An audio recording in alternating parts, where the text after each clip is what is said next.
আমি একেবারে নিশ্চিত যে এরা শারীরিক শিক্ষায় 100-তে 100 পাইছিল মনে হয়। যদি না পাইতো তাহলে পাবলিকের সামনে এসে তারা এরকম ঘষাঘষি করতে পারতো না।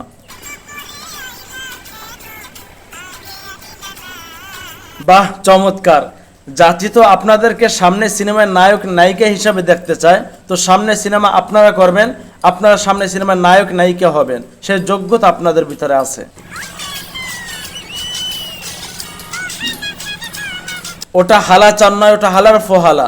যদি না হইতো তাহলে কি তার স্ত্রীকে জাতির সামনে এনে এরকম উপস্থাপনা করত? এটা তো একেবারে তার সেরা, একেবারে কাপুরুষ। আপনারা কোথায় যাচ্ছেন? দুজনে ঘুরতে যাচ্ছেন? আমি তো হালাচানে বলতেছি, হালাচান আপনি আপনার নায়িকাকে নিয়ে ঘুরতে নাইবেন না, তাহলে কিন্তু বিপদে পড়বেন।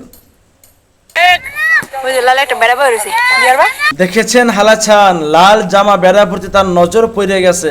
আমি আগেই বলছি, হালাচান তুমি তোমার নায়িকাকে নিয়ে ঘুরতে যাইও না, কবে জানি তিনি জাতির নায়িকা হইয়া যায়। ও মাথারে, তুমি হুজুরের কোলে লইস, হুজুর তো পরে কোমরটা ভাঙ্গে যাইবে।